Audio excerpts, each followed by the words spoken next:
Está no ar o Jornal Breve com Solano Manuel. Boa noite, seja bem-vindo ao canal. Se inscreva agora mesmo e curta o vídeo.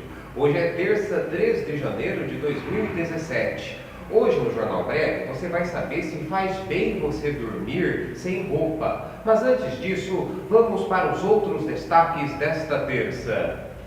Vacina de HPV já está pronta para ser dada a meninos em todo o Brasil. A coluna Economia Real com André Martins vai falar sobre uma medida de Michel Temer. E você vai saber quais serão os celulares que vão deixar de suportar o WhatsApp a partir de junho deste ano e agora no início do ano. G1. Meninos já podem se vacinar contra HPV no SUS. Veja mudanças na vacinação. Meninos de 12 a 13 anos já podem receber a vacina contra o vírus HPV pelo SUS em todos os postos de vacinação do Brasil, anunciou o Ministério da Saúde nesta terça. A inclusão desse grupo tinha sido anunciada em outubro de 2016, mas só entrou em vigor agora em janeiro. Os estudos feitos em outros países mostram que adotar a vacinação dos meninos mostra que a inclusão dos meninos contribui para a diminuição do câncer do colo de útero e vulva das mulheres, já que isso possibilita a diminuição da circulação do vírus na população, o que beneficia o público feminino. Além disso, os próprios meninos serão beneficiados, já que a vacina protege contra câncer de pênis, garganta, ânus e verrugas genitais, problemas também relacionados ao vírus. A vacinação contra HPV para meninos também é usada nos Estados Unidos, Austrália e Panamá. A inclusão dos meninos na vacinação contra HPV segue a recomendação das sociedades médicas brasileiras e da Sociedade Brasileira de Pediatria. A faixa etária dos meninos que podem receber a vacina será ampliada gradualmente até 2020, quando ela estará disponível para os meninos de 9 a 13 anos. Outra mudança é que a partir de 2017, meninas que chegaram aos 14 anos sem a vacina também poderão se vacinar. A vacinação também será estendida a homens que vivem com HIV entre 9 e 26 anos. Antes, as mulheres com HIV dessa faixa etária podiam se vacinar gratuitamente. No caso desse público, o esquema vacinal é de 3 doses. Também entra em vigor agora a inclusão da vacina contra a meningite C para meninos e meninas de 12 a 13 anos. Até 2020, a vacina estará disponível para crianças de 9 a 13. Hoje, ela é oferecida apenas para as crianças de 3, 5 e 12 meses de idade. A meningite C é o subtipo mais frequente da doença, que é considerada grave e de rápida evolução. Saiba o que mudou e o que continua igual. HPV, como era antes a vacina. 2 doses com intervalo de 6 meses para meninas de 9 a 13 anos. 3 doses com intervalo de 2 e 6 meses para mulheres com HIV entre 9 e 26 anos. HPV, como é agora. 2 doses com intervalo de 6 meses para meninas de 9 a 14 anos. 3 doses com intervalo de 2 e 6 meses para mulheres com HIV entre 9 a 26 anos. 2 doses com intervalo de 6 meses para meninos de 12 a 13 anos. 3 doses com intervalo de 2 e 6 meses para homens com HIV entre 9 e 26 anos. Meningite C, como era antes. 3 doses para meninos e meninas aos 3, 5 e 12 meses de idade. Meningite C, como é agora. 3 doses para meninos e meninas aos 3, 5 e 12 meses de idade. Reforço para meninas e meninas de 12 a 13 anos. Confira o calendário vacinal completo para crianças, adolescentes, adultos e idosos no site da Sociedade Brasileira de Imunizações. O site é familia.sbim.org.br. Chegou o momento da coluna Economia Real com André Martins. Hoje ele vai falar sobre o que a Receita falou sobre uma medida do presidente Michel Temer. André, com você. Receita exclui de artigo a crítica à medida de pacote de Temer. Uma semana depois de o governo Michel Temer anunciar a criação de um novo programa de parcelamento de dívidas tributárias, a Receita Federal alterou o texto de um estudo oficial com críticas a iniciativas do gênero. Publicado em setembro no site da Receita, o estudo sobre impactos de parcelamentos especiais afirmava, em sua versão original, que esses programas têm sido lançados em desacordo com diretrizes da Lei de Responsabilidade Fiscal. O parágrafo que desenvolvia tal raciocínio foi suprimido na modificação do documento feita em 22 de dezembro de 2016, assim como o parágrafo seguinte. Entre uma versão e outra, o Palácio do Planalto, sob crescente desgaste político, dobrou as resistências da equipe econômica à oferta de novas benesses a contribuintes em atraso. O programa prometido em dezembro permitirá que empresas descontem prejuízos acumulados nos últimos anos no montante a pagar ao fisco. Empresas sem prejuízo e pessoas físicas terão até 96 meses para o pagamento. O estudo da Receita ajuda a entender a oposição da área técnica aos parcelamentos, que proliferaram desde o inaugural Refis, Programa de Recuperação Fiscal do ano 2000. O trabalho lista 27 diferentes iniciativas no período. Em geral, após os pagamentos iniciais, que elevam momentaneamente a arrecadação do governo, a maioria dos beneficiários abandona os programas.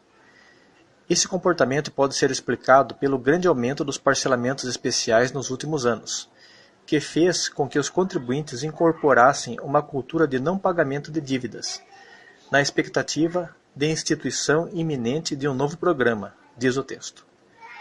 Em sua versão inicial, o estudo não se limitava a apontar essas deficiências nos resultados das múltiplas reedições do Refis.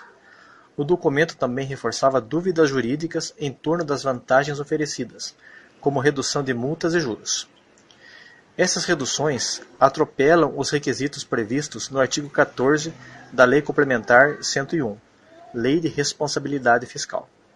Afirmava-se em trecho agora suprimido, conforme cópia do documento, o artigo mencionado estabelece que a concessão de benefícios tributários deve ser acompanhada de estimativa de seu impacto orçamentário e de providências para recompor as contas públicas.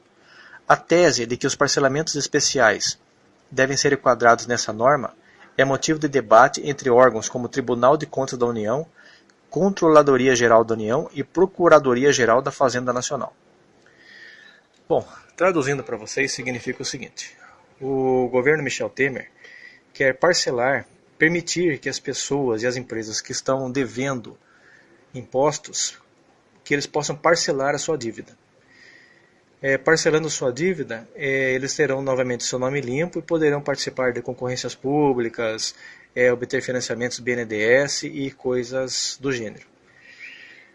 Essa é uma ideia muito boa do presidente Temer, porque é impossível praticamente para as empresas brasileiras conseguirem pagar seus impostos em dia, porque nós temos uma das maiores cargas tributárias do planeta. 40% da renda de uma empresa vai para o governo. Agora, se colocar em efeito cascata, praticamente 60% do lucro de uma empresa vai para o governo. E não sobra nada para você pagar funcionários, para você pagar seus fornecedores e continuar investindo e crescendo com sua empresa. Então, praticamente é inviável a atividade empresarial no Brasil.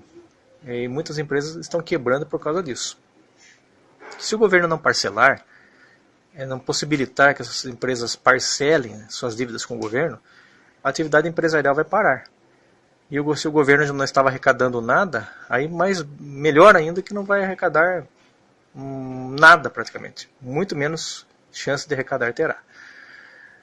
A Receita, lógica, ela está certa quando diz que muitas pessoas aproveitam da situação, não pagam imposto, e quando o governo parcela, elas pagam as primeiras parcelas e deixam de pagar.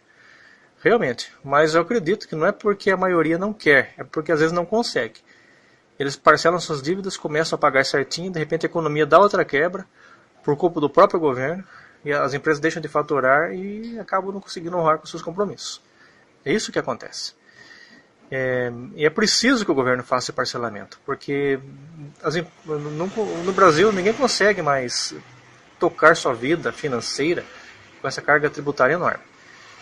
Para um funcionário de Receita Federal, funcionário público, esses que vivem mamando praticamente em altos salários do governo, eles não conseguem entender a realidade do brasileiro aqui embaixo.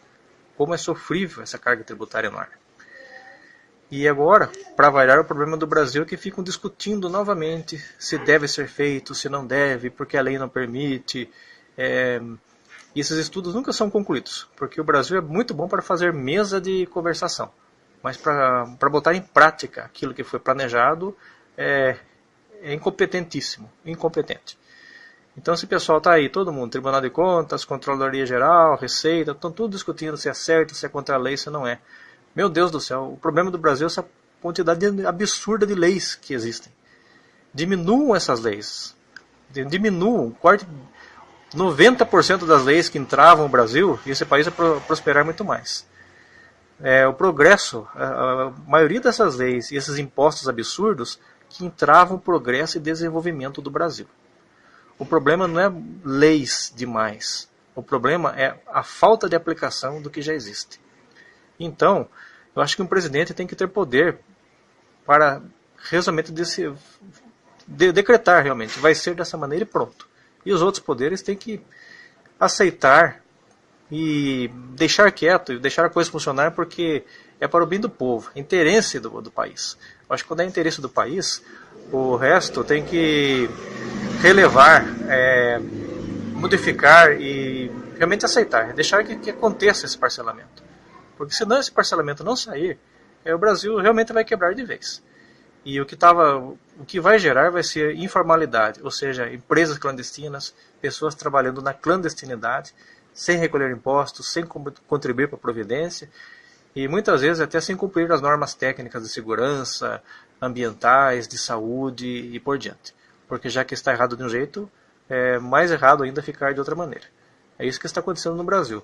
Vemos muitas empresas hoje falindo, porque muitas outras empresas clandestinas estão trabalhando a um preço abaixo do custo, sem recolher impostos e sem previdência. Então eles não têm a despesa que uma empresa normal, uma empresa regular. Se o governo não fizer nada para mudar esse quadro, para solucionar essa situação, o Brasil realmente vai quebrar de vez. Obrigado, André, e até a próxima semana, se Deus quiser. Jornal Floripa. Dormir pelado faz bem para a saúde? Na hora de dormir, tem quem prefira usar pijama, uma camiseta velha, só roupa íntima, ou quem sabe passar a noite do jeito que vem ao mundo. Pensando na saúde, médicos afirmam que você pode escolher o que achar mais confortável, desde que não seja muito quente ou apertado, mas ficar pelado tem suas vantagens. Com ou sem calcinha? O fato em si não é tão determinante pensando em saúde, afirma Márcia Araújo, da Faculdade de Medicina da USP. O que as mulheres têm que ter em mente é que a vagina precisa de ventilação, explica a ginecologista. Usar pijamas quentes e muito fechados, o que pode ser inevitável no inverno, prejudica a ventilação na vagina. As bactérias que causam secreção vaginal não gostam de ar, então quanto mais fechado e com pouco vento, maior é a possibilidade de infecção. Já os fungos gostam de locais quentes e úmidos, características também encontradas na vagina se não há ventilação. Mas isso não quer dizer que é necessário dormir pelada. Escolher o tecido da calcinha já resolve. As mulheres têm glândulas na vagina que produzem secreções e transpiram. Como o tecido sintético são impermeáveis, eles deixam a região ainda mais quente e úmida. Se você usar calcinha de tecido natural, como algodão, ela garante a absorção e deixa arejado, diz Bárbara Murayama, ginecologista da Clínica da Mulher do Hospital 9 de Julho em São Paulo. Em um mundo ideal, vestiríamos sempre saia com calcinha larga para deixar tudo soltinho e ventilando. Na hora de apertar, pode ficar pelado ou usar calcinha de algodão, afirma Márcia Araújo da USP. Se você é da turma que prefere tirar roupa, lembre-se de tomar alguns cuidados. Quando a mulher começa a dormir sem calcinha, pode ter alergia. Isso porque devemos lavar calcinhas com sabonetes mais neutro. Mas ao dormir pelada, a vagina tem contato com o lençol, que tem resquício de produtos mais fortes, como sabão em pó, que podem irritar a região. Outro ponto positivo de ficar nua é o estímulo sexual. As ginecologistas dizem que por estarem mais livres e expostas, pode existir um gatilho para o sexo. Mas e o sutiã na hora de dormir? Segundo o Murayama, é desnecessário. Ele pode machucar a mama. Normalmente, aperta, pressiona e pode causar dores musculares. Nós não conseguimos moldar os seios com sutiã ou deixar mais durinho, então não há motivos para dormir com ele. Já para Araújo, o sutiã tem seus benefícios. Se for sem ferrinho, sem costura e pouco rígido, ajuda a deixar a mama no lugar e melhora a drenagem linfática, ajudando a perder o desconforto na TPM, por exemplo. Pode escolher entre boxer, samba canção ou ao ar livre. A regra para os homens é a mesma, pode escolher desde que não esquente demais. No ponto de vista médico, o que acontece é que o testículo tem que trabalhar 35 graus mais gelado que o corpo, afirma Alex Meller, urologista da Unifesp. Caso a cueca ou o pijama esquentem demais, a produção de esperma é retardada e os espermatozoides podem sair em menor quantidade e pior qualidade.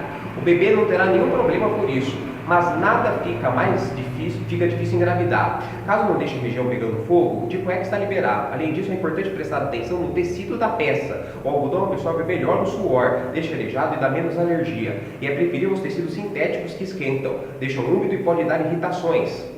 Um lado bom para quem dorme pelado é o estímulo causado no pênis. O pênis precisa ser estimulado para manter uma ereção saudável. De alguma forma, quando você dorme pelado, você aumenta o estímulo ao se mexer nos lençóis. Isso tem valor para a ereção ficar mais saudável, diz Meller. Agora você confere a previsão do tempo para Itapeva. As informações são do site do Climatempo. Sol e aumento de nuvens de manhã, pancadas de chuva à tarde e à noite. A máxima é de 29 graus e a mínima é de 18 graus. G1. Os celulares nos quais o WhatsApp não funcionará mais neste ano. Se você usa o WhatsApp, mas não costuma atualizar com frequência o sistema operacional do seu celular, é bom fazer isso logo. Em 2017, o aplicativo de mensagens instantâneas vai parar de funcionar em vários sistemas antigos. O aplicativo anunciou que quer se dedicar às plataformas de telefones móveis usadas pela grande maioria das pessoas. Atualmente, o WhatsApp é usado por mais de 1 bilhão de pessoas em todo o mundo.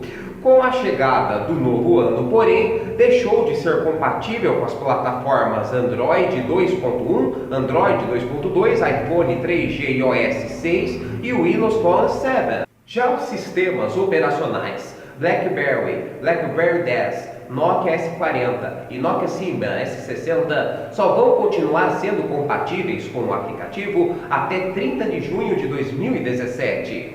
Estas plataformas foram muito importantes na nossa história, mas já não têm a mesma capacidade necessária para expandir as funções do nosso aplicativo no futuro, explicou o WhatsApp em fevereiro do ano passado, quando fez o primeiro anúncio da mudança. Se você tem algum dos celulares com sistemas citados, sugerimos que compre um modelo Android, iPhone ou Windows Phone mais recente, antes de 2016. Termine para que possa continuar usando o WhatsApp. Foi a recomendação feita na época. O aplicativo lembrou que quando surgiu em 2009, cerca de 70% dos smartphones vendidos tinham sistemas operacionais do BlackBerry e da Nokia. Mas hoje os sistemas oferecidos por Google, Apple e Microsoft representam 99,5% das vendas do setor. E a maioria dos sistemas operacionais que vai perder o WhatsApp não é instalada em novos telefones, nem atualizada pelas suas companhias. O que eu só quero ver é se nessa crise que nós estamos vivendo no Brasil, se vai ter gente que vai conseguir comprar outro aparelho celular. Vai ficar difícil, né? Mas vamos ver o que vai acontecer. E o Jornal Breve termina aqui. Nós voltamos amanhã, se Deus quiser.